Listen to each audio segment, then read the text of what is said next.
сабақ өтейік деп жатырмыз? Математика сабағын бастамас бұрын біз бірінші не істеп аламыз? Бір-бірімізге жақсы лебізімізді айтып, бір-бірімізге деген жақсы ниетімізді көрсетіп, сергіту сәтін жасаймыз. Қане сергіту сәтіне қарап, бірге тұрып өзіміз бұрынғы жасап жүрген сергіту сәтін жасаймыз. Қане орнымыздан тұрамыз. Қане бастаймыз. Қайырлы таң ұстазым, қайырлы таң достарым, шеңберге тұрайық, жылулық сыйлайық. Доброе утро, учитель, доброе утро, друзья, посмотрите друг на друга, пожелайте добра. Good morning, good morning, good morning to you. Good morning, you класстас to you.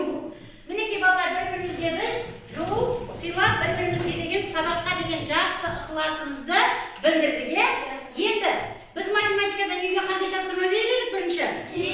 Теңдер құру, 6-шы есепті бергенбіз, е? Мінекей қараңдар, үй тапсырмасын тексерейік. Кім орындамай кетті үй тапсырмасын? Кән алдарына қойыңдар, мен бір-бір тексеріп шығайын барлықтарыңды, е? Кән үй тапсырмасын көріп шығамын, бәріңдікі бірдей ма?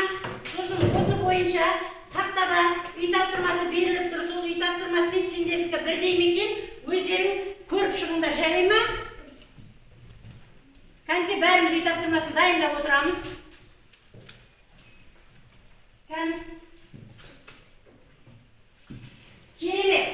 Бүгін балалар біз бәріміз үй тапсырмасын теңдеу құруды шығарып келіппіз, е? Кәні тақтадағы мен осымыз бірдей ма балалар? Бірдей. Кән қараймыз. Бәріміздің үй тапсырмамызда теңдеу құрылғанымыз тура осылай құрылған екен, е? Және де бәрі теңдеу құрылып шығарып біткеннен кейін шешу бәріміздікі қаншаға тең болды? 61-ге тең болды. Дұрыс айтасыңдар балалар. Енді біз осы бүгінгі үй тапсырмасын жақсы орындап келдік. Барлықтарыңа да өте керемет деген бағамен мен сендерді бағалаймын. Сондықтан әрқайсысына осы отырған топтардың бәріне бір-бір балдан таратып шығамын балалар, мінекей. Енді біз үй тапсырмасын құрып алдық балалар. Енді үй тапсырмасынан кейін бүгінгі біздің математикадан өтетін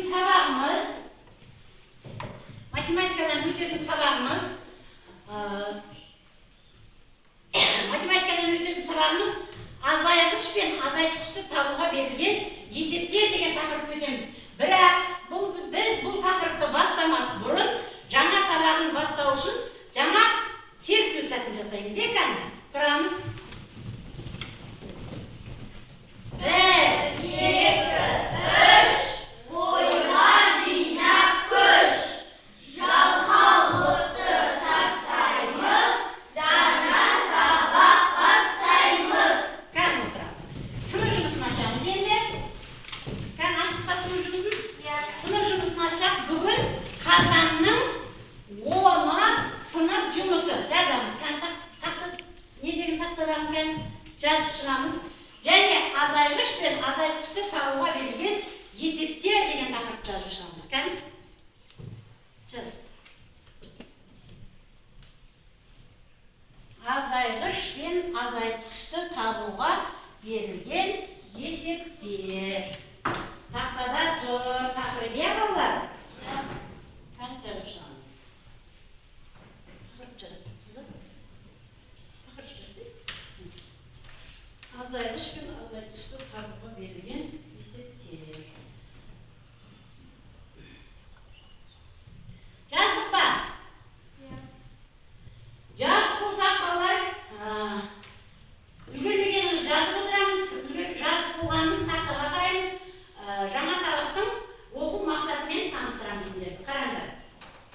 Üçüncü top ayırmanın мәні.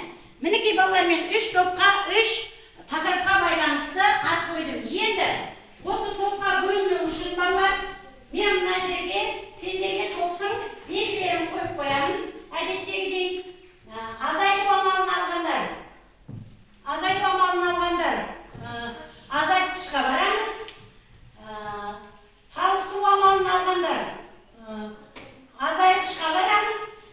Айырманың мәнін алғандар теңдігін алғандар айырманың мәні деген жерге барамыз. Кәнекей бір-біреуден аламыз, кеңдер. Тез-тез аламыздағы, сол бойынша кітабымызды ғана аламызда барып тоққа отыра береміз. Қызыл белгі алғандар не екен? Азайтқыш. Сары белгі алғандар салыстыруға барамыз. Сұр белгі алғандар азайтқышқа барамыз. Тез. Сені өзің қалып отырасың ма?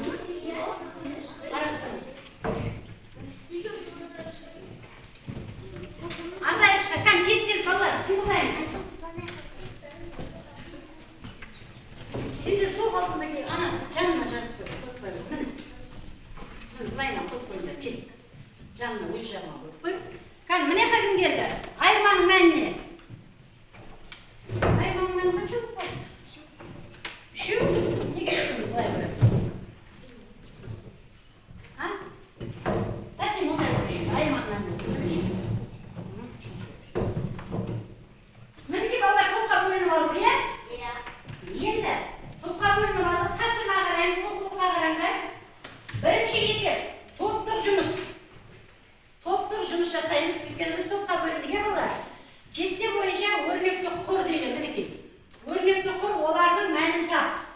Кім жылдам әдісі арқылы есепті шығарамыз. Болған топ әдеттегідей белгі береміз, иә? Әдеттегідей белгі береміз. Қай топ бірінші болды, соны топты бағалаймыз. Кім жылдам әдісі бойынша топтық жұмыс жасаймыз.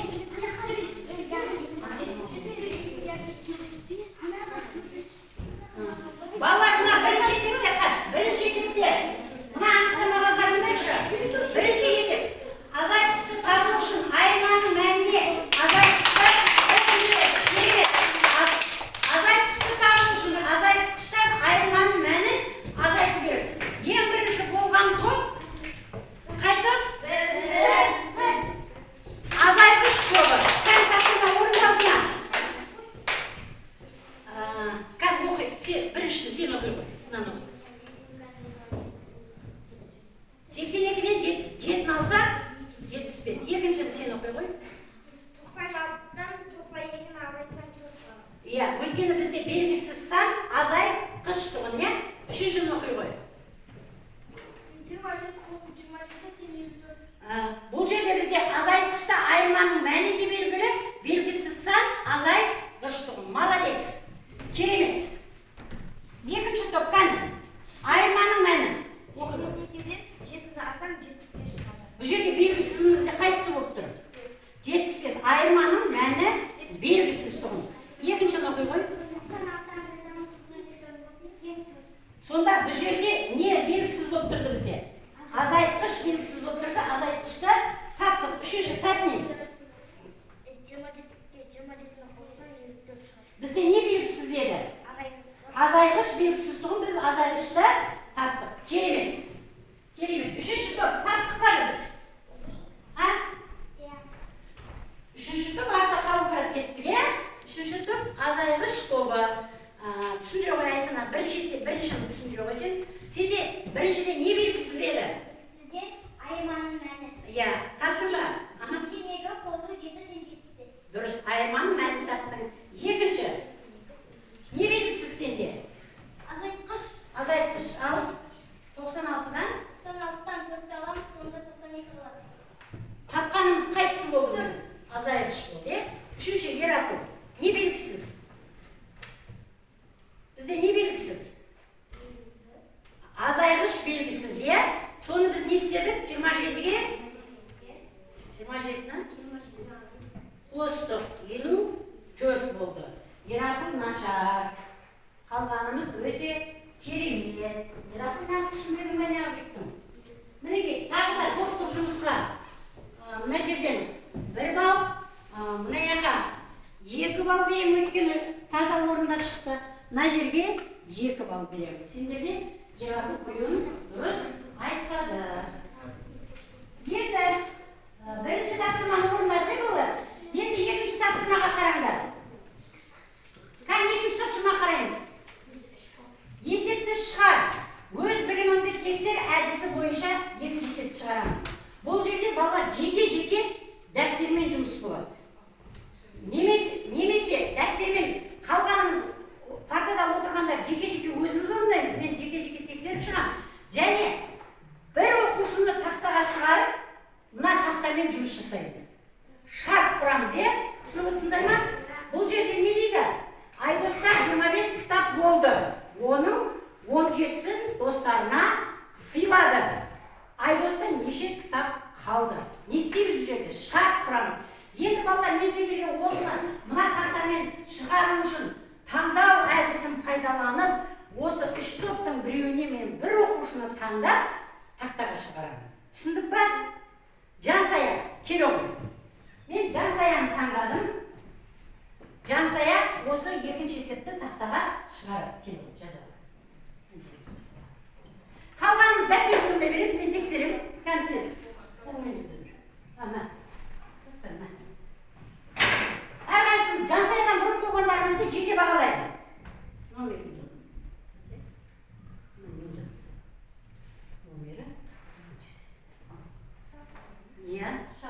Шарт құрамыз шарты. Дұрыс. Сөйлей бер. Екінші есепті. Апай, менде болды. Керемет. Мына азайғыш тобынан ең бірінші Адия болды. Жарайсың, Адия. Жеке жұмыстан Адия керемет. Не болды? Екінші қазір. Екінші Айсана болды. Адияныкі дұрыс. Айсана, шығарып болған жоқсын. Шарт тұрғасына қарай мән тап. Айсұлтан керемет. Айсұлтан болды. Кім? Азат болды. Молодец, Азат. Үшінші. Мән тап. Болды 25 кітап, сыйлады 17 кітап. Қалды неше кітап? Шешуі, Жансая сөйлейміз. Шешуі болды 25 кітап, сыйлады. Райана. Молодец. Дұрыс.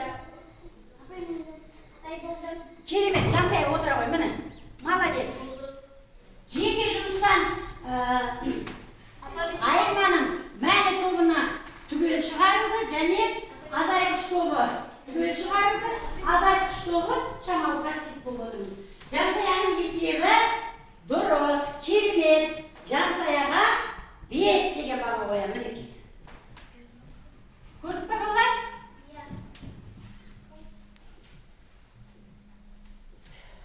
Үшінші есепке қараймыз балалар. Үшінші есепке қараңдар.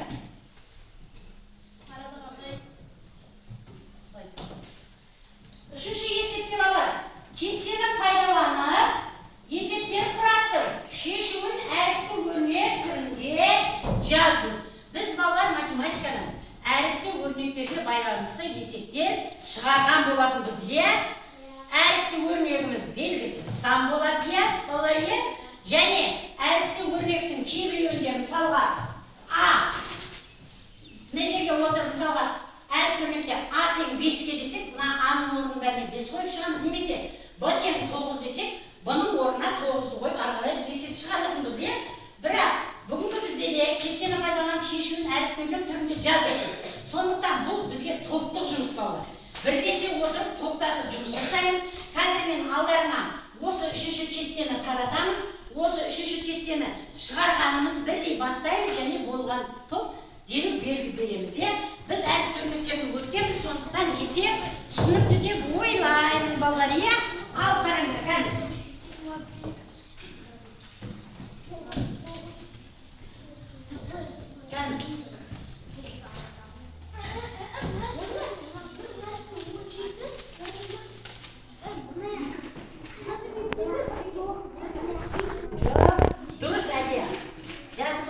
дұрыс. Бұл жерде 25 көбейту b. Дұрыс. Сұрау белгісі тұрған жерге жазамыз. Кәні жансаяны көрейін. Керемет. Жансаяды тауып жатыр екен мінекей. 17 көбейту a. Дұрыс. Молодец. Бірінші қайтып болды. Бірінші болған азайтқыш тобы, е? Мінекей, азайтқыш тобының де дұрыс. 25 көбейту b, 17 көбейту a және 8 көбейту x. Дұрыс па есеп? Дұрыс е балалар. Бірақ сендер естіп тұрғансыңдар балалар мына жерде. Азайтқыш тобы. Азайтқыш тобы орнын естіген. Ауыстырып қойған орнын. Міне азайтқыш тобының балалар не кәсімдегі көрсетіп қараңдар. Мына жерде азайтқыш тобы орнын ауыстырып жазды. Негізі берілген есеп сұрау белгі қойылған жерге жазылған еді. Мінекей азайтқыш тобы өте пассив болып отыр. Мінекей мына топқа керемет. Азайғыш тобының есебі дұрыс. Ешқандай қате жоқпын көріп отырсыңдар ма? Тура сол белгі бойынша шығарылған. Керемет. Мына топқа 1 балл. Қазір. Сендер тексеремін. Қазір мінекей. Мына топқа 1 балл. Кән сендердікі. Жансаяларда біреуі дұрыс, екеуі дұрыс, біреуі дұрыс емес. Жансаяларға сендер мыналарға 2 балл берейін, жансаяларға 1 балл берейін. Жартылай шығарыпты. Кәне тынышталамыз. Тынышталамыз. Мінекей, жансаяларға 1 балл, мынаяққа 2 балл. Керемет. Балалар азайтқыш тобы. Белсенді тұрамыз, азайтқыш тобы өйткені. Түсінбей айтсыздар ма білмеймін онша сабаққа қатыспай жатырмыз. Енді балалар, 4-ші есепке қараңдар. 4-ші есепке қараңдар. Бұл да тақтамен жұмыс болады. 4-ші есеп балалар. Тақтамен жұмыс болады. Есепті теңдеу құрып шығар дейді. Есепті теңдеу құрып шығар. Жеке жұмыс біліміңді қолдан әдісі және тақтамен жұмыс. Бұл жерде де жаңағы жансая шығарған есепте жансаядан бұрын шығарғандарымды жеке-жеке бағаладым. Сол сияқты қазір тақтаға кім шығады мысалға? Сол тақтадан бұрын болғандарымды жеке-жеке бағалайып, тақтадан кейін қалғандарымды бағаланбайсыңдар. Түсіндік па? Сондықтан Айдоста 25 кітап болды. Ол бірнеше кітапты достарына сыйлады. Ал өзіне 8 кітап қалды. Айдос достарына неше кітап қалды? Белгісізіміз не біз жерде? Теңге құрған кезде. Белгісіз сан. X, ал теңгеуді құрамыз. Тақтаға мен таңдау әдісі бойынша жаңа бірінші топ жансаяның тобынан алсам, енді міне жерде мен екінші топ таңдау әдісі бойынша Айсұлтанды аламын. Мінекей Айсұлтан келе ғой тақтаға. Айсұлтан таңдау әдісі бойынша шығара ғой. Теңге құрасын.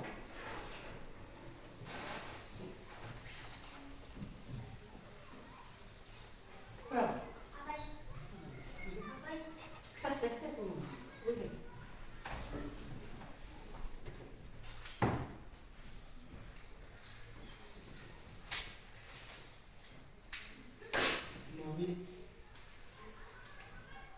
Номері 4-ші есеп.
17 тең 8. Астына 8 тең 8. Молодец. Айсұлтан өте керемет шығарды. Айсұлтанға мен өте жақсы деген баға қойдым. Ал енді осы есепте кері есеп. Мына қасиет топтан Раянаны таңдайықшы келі. Раяна, нешеге? Тур осыған кері есеп құраш. 8 қосу 2 тең 25. Дұрыс. Ары қарай 2 тең тыңдаймыз. 25 азайту 8. 2 тең керемет.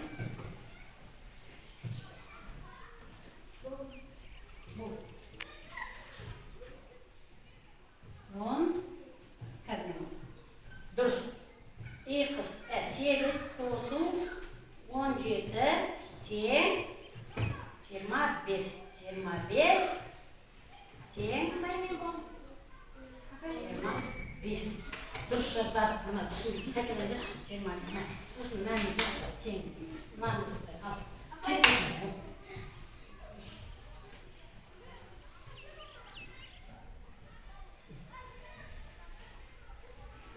Тез. Oldu kasım.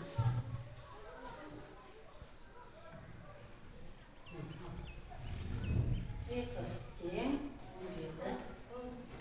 Oldu. Uzakta ol. 8 bırak onu. 8 қосу 17 тең 25. Дұрыс. 25 тең 25. Балалар, төртінші секеміз неше теңге құрады? 2 теңге. Молодец. Айсұлтанға, Азатқа, Адияға, нешеден Айсанаға, Раянаға. Раянаның шығарған есебі дұрыс. Раянаға өте жақсы деген баға қойдық. Мінекей балалар. Түсіндік па? 4 есепте. Енді осы балалар 4 есепте ұйқас, 2 теңдеуді шешу 5 есепте. Астына қараңдаршы. Енді бұл 5 есепте балалар. Топпен шығарамыз, бірақ топпен шығарғанмен тақтамен жұмыс болады. Әр топтан бір баладан шығып, 3 теңдеуді шығарып шығамыз. 3 топ. Қазір мен жазып беремін бірінші тақтаға. Өйткені сендер тез жазбай жатсыңдар, уақыттан ұтылып жатырмыз. Сондықтан мен жазып беремін. 25 номері 5 есеп. Номері 5 есеп. Бірінші, 2 азайту 13 тең 38. Екінші, 2 азайту 13 тең 38. Үшінші, 52 азайту 2 тең 27. Кән, әр топтан. Мен мына топтан Нұртасты таңдайын. Мына топтан Айжұлдызды таңдаймын. Келе ғой, бойым жететін шығар. Мына топтан Айсезімді таңдайын. Кән келе. Таңдау әдісі бойынша мен 3 баланы таңдадым. Тыныш. Ал шығаңдар. Кім бірінші болады, сол топқа жоғары болып безіңді. Жазы бер. Теңге 38. Сен кенді азайту болғанма не?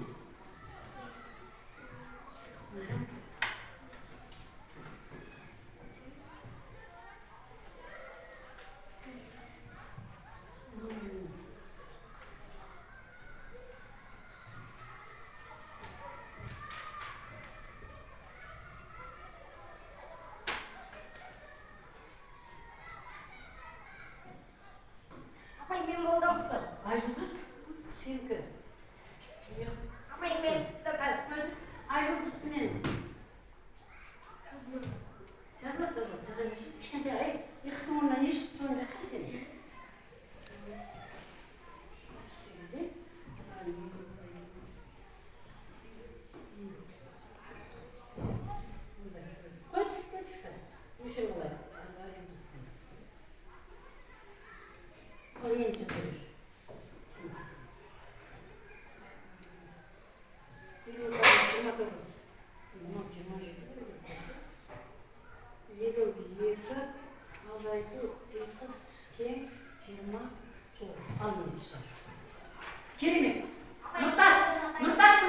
birinchi bo'ldi.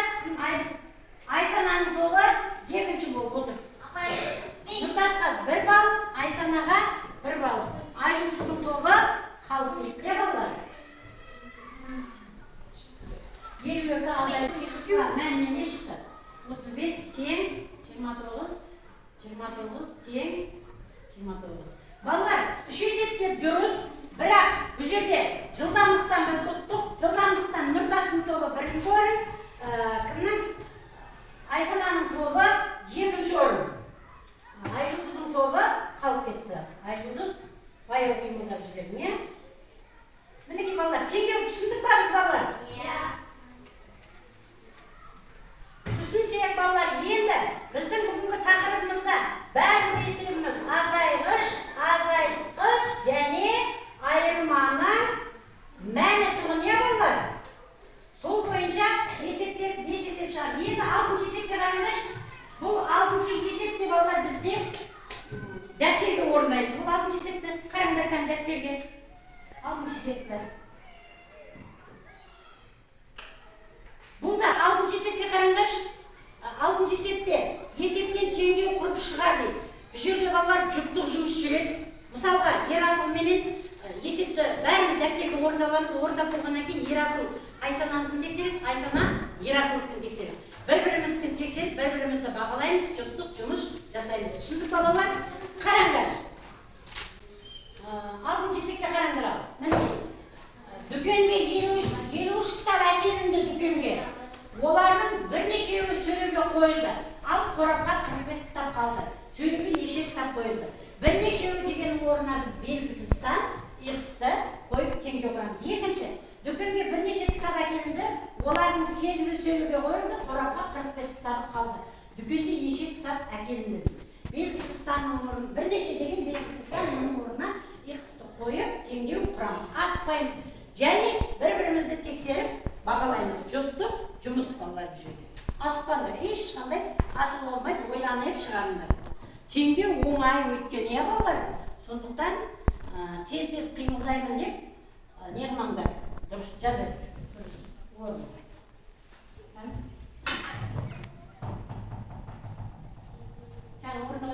Кім түсінбей отыр? Түсінбей отқандарың бар ма? Маған айтыңдаршы. Жоқ па?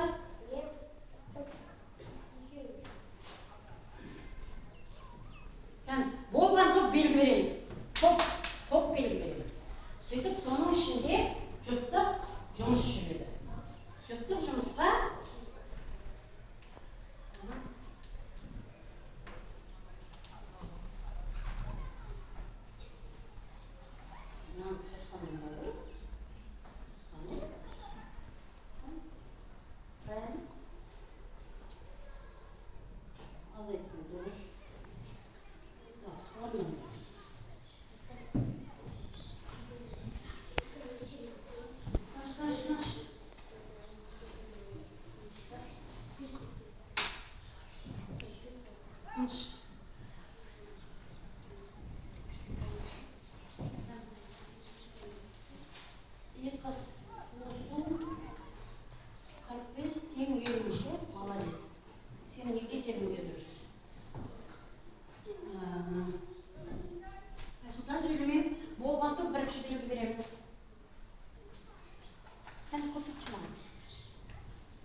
қайтып болды. Кішкене ойланып шығарамыз балалар. Ешқандай асықпаймыз, Бәдия. Көріп тұрсың, Бәдия? Молодец. Жаңа артта қалып тұрған еді. Мынау азайтқыш тобы бірінші болды. Бәдия болған кезде асық Бәдия болсын. Асықпа.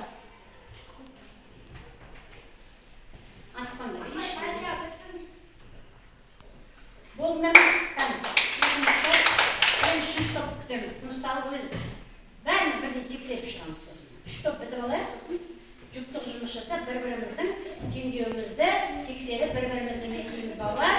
Баға лаймыз. Тыныш.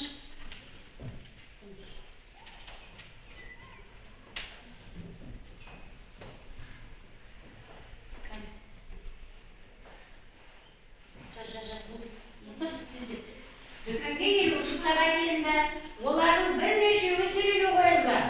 Ал қорапта 45 кітап қалды.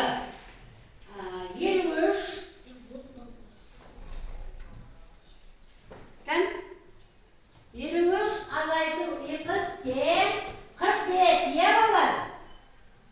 Сондай ма? Екіншісі, дүкенде бірнеше кітап әкелінді. Олардың 8-і сөйлеуге қойылды. Ал қорапта 45 кітап қалды. Дүкенге неше кітап әкелінді? Қыз, азайту 8 тең 45. Бүгінгі біздің балалар өтіп атқан тақырыбымыз азайғыш пен азайтқышты табуға берілген есептер. Сондықтан бізге бұл жерде қандай амалдар қойылып тұр бірінші? Азайғыш амалы, азайту амалы қойылып тұр. Түсіндік па? Кән үшінші бұндар тез. Алдырдыз. Болдық па? Бел береміз. Бевзелі болмаған сияқты. Кән, бевзелені бітіріңдер алып, тез. Жабыл жібереміз. Жолдастық көмек береміз, кәні. Жолдастық көмек береміз.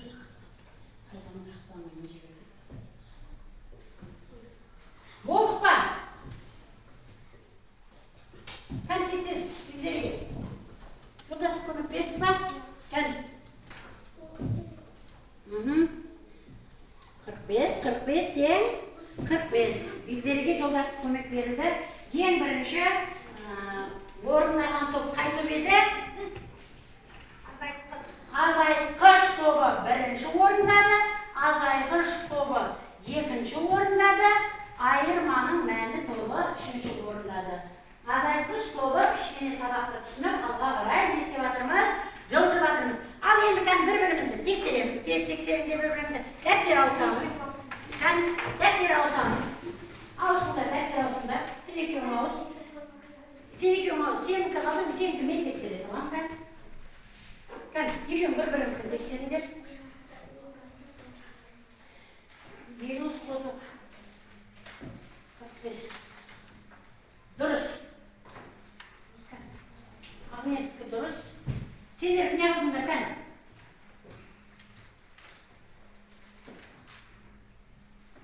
Мынау кім? Әдияқыш, дүкенге бірнеше кітап әкелінді. Олардың бірнеше деген бізде белгісіз, сондықтан бізге бірінші не жазылады? Қыз, азайту 8 тең 45. Әдияның есебі дұрыс емес. Әдияқы дұрыс емес. Не жерде кәні?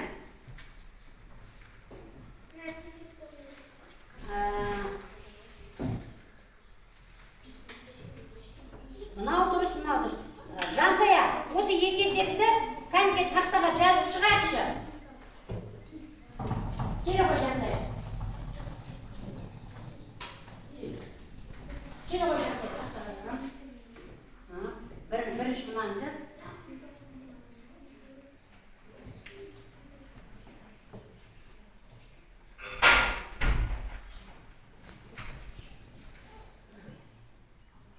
Номері 6-шы есеп. Тоқта. 53 азайту 2 тең 45. Шығарып.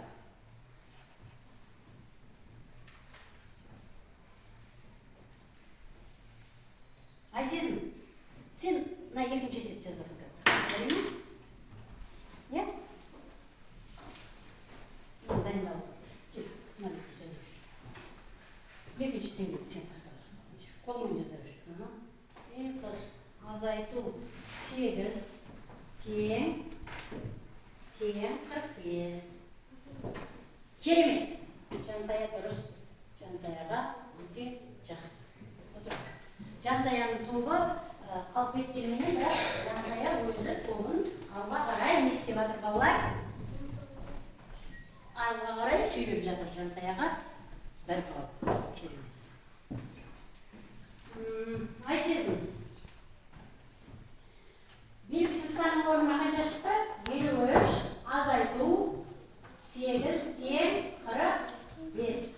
астына 45 тең 45. Сендерге де 1 балл.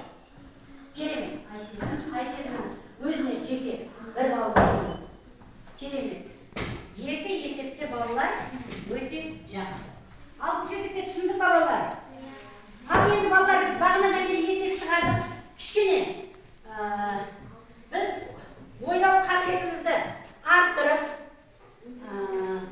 көбейту кестесін еске түсірейікші. Балалар, көбейту кестесін еске түсіру үшін шығын өлтіру әдісі бойынша біз көбейту кестесін айтамыз. Шығын өлтіру әдісін қолданып ойнаймыз.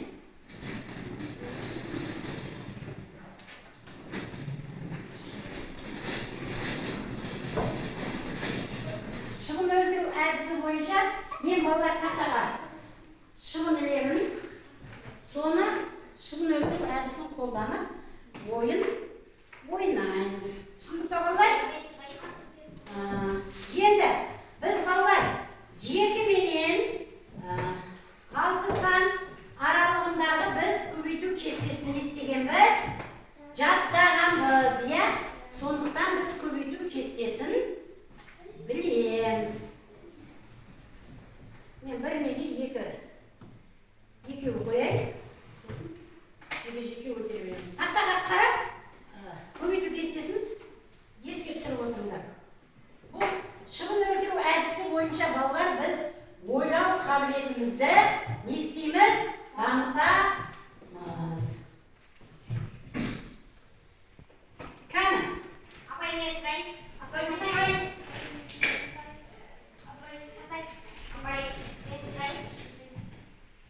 Шығын өлтіру әдісі бойынша мына топтан келу.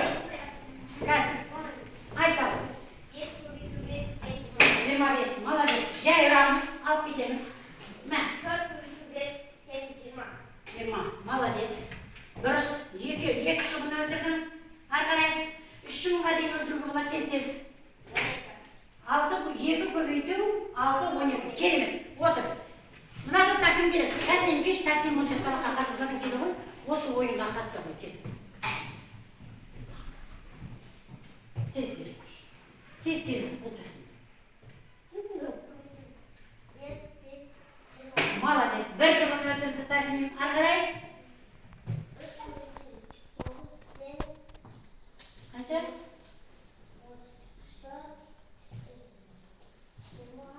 27. Өлтірді. 2 шығын. Тағы кім? 4. Керемет. Молодец. Тәсінемде шығын өлтірді. Ерасы өлтірді. Келу. Кәді.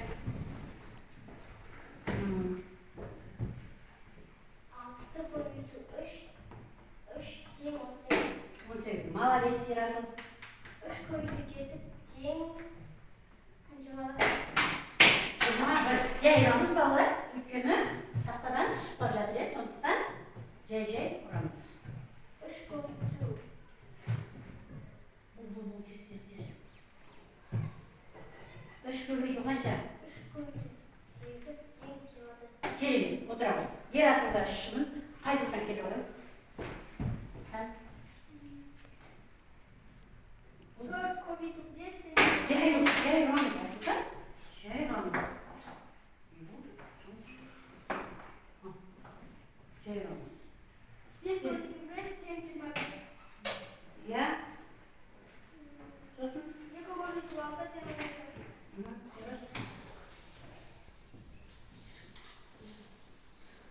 Кім келеді? Әдия келеді. Әдия келеді. Тез.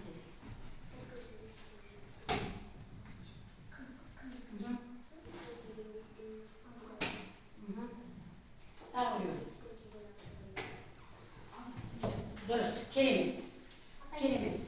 Мына жерде кім сабаққа Бибзере келе ғой? Бибзере есепке онша қатыспады. Сондықтан барлық балалар қамтылу керек. Бәрін аламыз сондықтан айтамын. 3 жердегі алтын қанша? 3 жердегі алтын 18.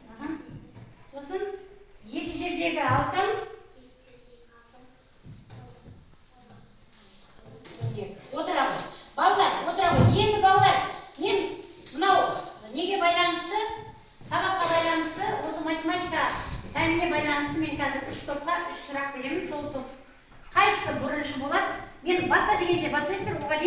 қарамаймыз, алма.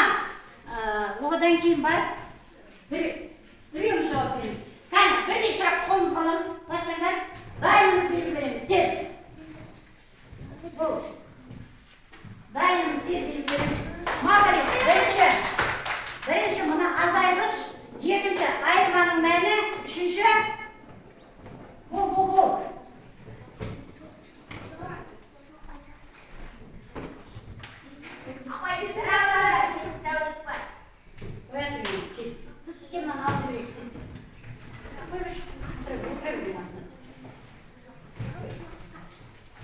Енді балалар, біз математика сабағына қандай тақырып өттік, Айсана? Біз математика сабағынан қандай тақырып өттік? Айтып жүреші маған, оқып жүреші. Азайғыш пен азайтқышты табуға берілген есептер деген тақырыпты өттік. Балалар, біз бүгінгі өткен тақырыбымызға байланысты есептер шығардық.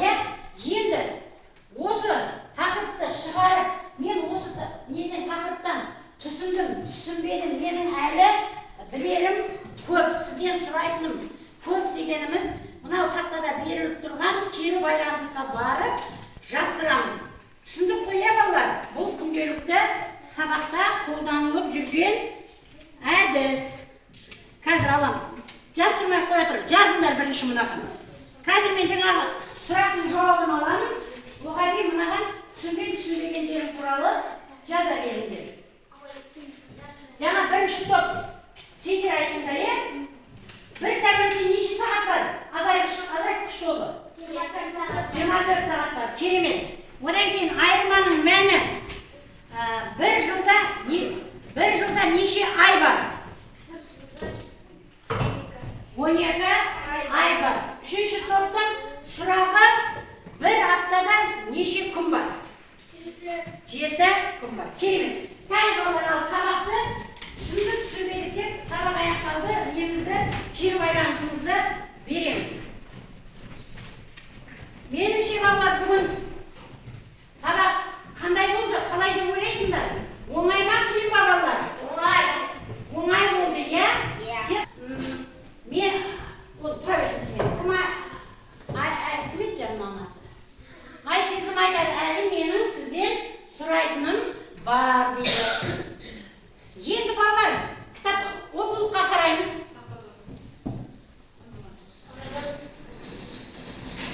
Үйге тапсырма балалар, тақтаға қараңдар. Оқулықтағы 7-ші есеп, үйге тапсырма. Қысқаша жазбаны пайдаланып есеп құрастыр. Есептен теңдеу құрады. Бүгінгі біздің берілген есебіміздің бәрі шарттыру есебі болды, бірақ одан біз не істедік? Теңдеу құрадық. Сол сияқты үйде де 7-ші есептен теңдеу құрап шығарып келеміз. Түсіндік ба балалар? Түсінбегеніміз жоқ па? Осымен сабақ аяқталды.